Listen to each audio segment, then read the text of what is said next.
So Porzingis, I've alluded to this a couple of times. The news has come out that obviously he's missing the FIBA World Cup. He's dealing with the plantar fasciitis that 3 to 4 weeks or something like that was the timeline. But bottom line, they said he should be ready for the start of camp. Great. I just wonder to what degree this is going to be, like, the Celtics, to use the word again, managed. To what degree the Celtics are going to have to manage him and his workload more so than we already thought. We already knew that, you're lucky if he plays more than 60 games.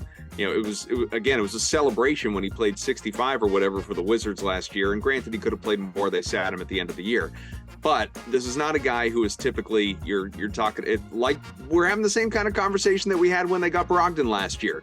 This is someone who is going to miss roughly a quarter of the games. But is it that much more alarming now that you know about this foot issue that is going to linger? This isn't something that heals and goes away when you're an NBA player. Like, this isn't something he's going to, is going to be fully better for him until after he's retired.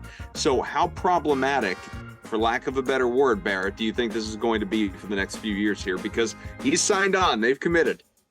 Yeah, it's concerning in just the sense that it's a foot and it's a big man, but at least it's not something severe. It's plantar fasciitis, which basically you got to rest. I mean, I think you got to roll your foot on, you put a water bottle in the freezer and then roll your foot on it to try to help with it in terms of the pain. I hope this is not something that lingers into the season. But the thing that I will say is I feel like it's a good thing that they discovered this now and he's not playing in the FIBA tournament. Right?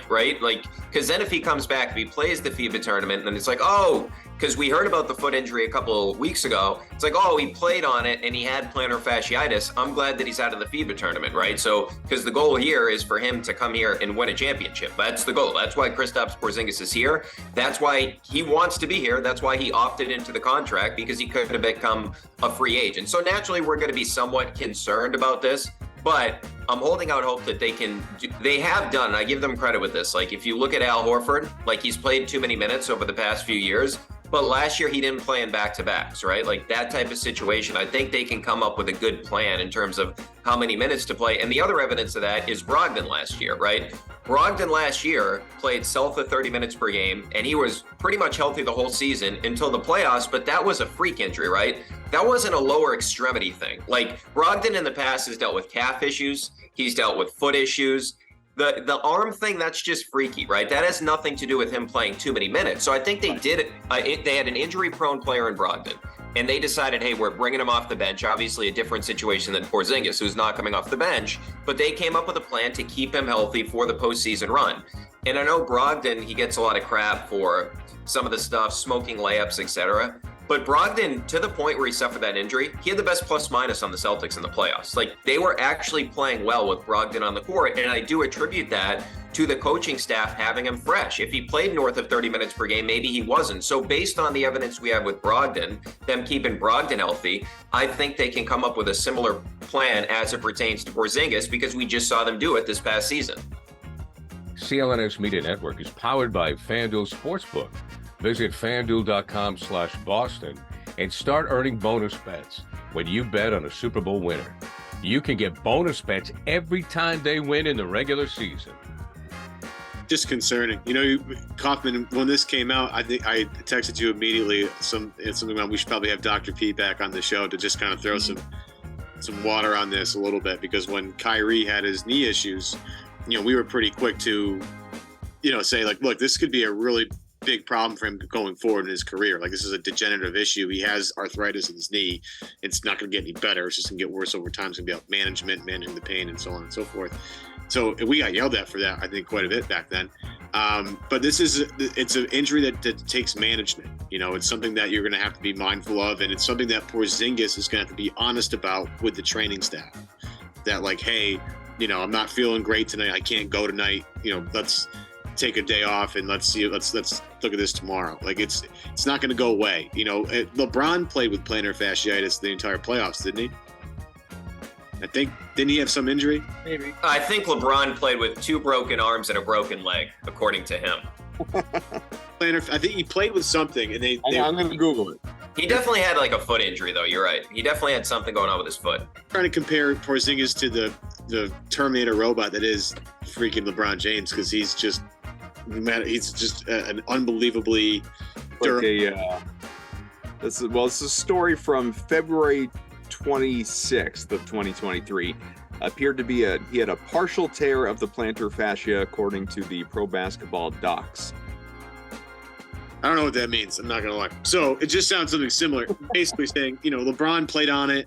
Again, I'm not expecting Porzingis to be LeBron, but I'm also not expecting Porzingis to carry the workload that LeBron had to carry late in the season and in the playoffs. So it's something that can be played on. It's just gonna be about trying to manage that pain till the playoffs, and at that point, the training wheels come off, and it's go time. But as we've all kind of danced around, this is not the most fun thing you want to hear about a big man, 7'2", who already kind of looks a little like a walking injury waiting to happen. You know what I mean? I just have so many vivid memories of Marcus Smart easily boxing him out because he's just so light on the lower half that I know it just feels like potentially something brewing there, but just got to ride it out and see how it goes.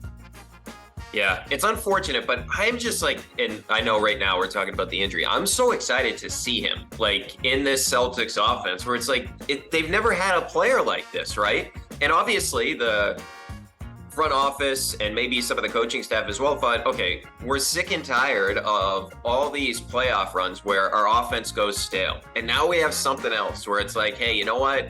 Our threes aren't falling, or they're cutting off Tatum, they're cutting off Jaylen Brown's driving lanes. Let's dump it into the guy that's 7'3" because he's pretty good at scoring near the basket and all the different lineup constructions they can come up with. He's a pick and pop guy that can also play in the post. And I'm fascinated to see.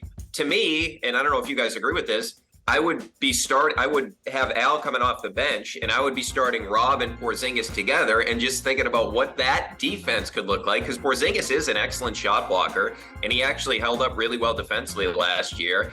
And they really never got to the double bigs much last year. Remember, it's when Rob came back, he was coming off the bench, and that double big lineup was so good for them 2 years ago, and just all the different sort of mix and matching you can do with Porzingis. I'm just excited to watch it because it's totally different from what we've seen the past couple of years, and how they integrate him. I think it's going to be fascinating.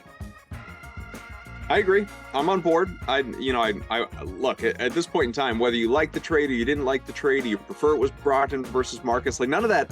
And we've spent enough time talking about it, me especially. None of it matters now. What matters now is this is obviously the roster, barring any future moves that send somebody else out and bring in another, role player type guy. But there's nobody else truly impactful that is coming in and joining this team. And no doubt, Porzingis, especially when healthy, I don't know. I don't know that I am as excited or enthusiastic about the defensive side of his game as you are, but the offensive side, he's a weapon, no question. We've seen it for years, and I'm eager to see what it looks like alongside Tatum and Brown. No doubt about it. They have different things that they can do now. They don't have to be as reliant on the three. Will they be? I'm sure. But at least, to your point, if the threes aren't falling, and I'm just thinking regular season, I'm not even thinking beyond that. I'm not even thinking about the in-season tournament.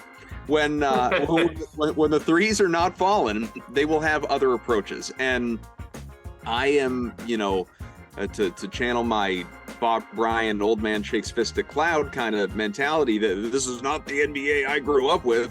And I'm I don't know. I think you need to be right around 40 if there's any part of you that still feels that way. And that's where I'm at. I would like to see them, be more on the block, be more on the post. I don't mind the mid-range too. In fact, I think it's a strength for some of these guys. Jaylen Brown on that list. So I'd like to see more of that stuff, and Porzingis can provide you with a lot of it. No question.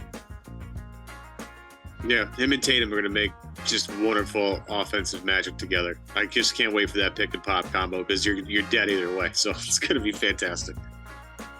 CLNS Media Network is powered by Fanduel Sportsbook. Visit fanduel.com/Boston and start earning bonus bets when you bet on a Super Bowl winner. You can get bonus bets every time they win in the regular season.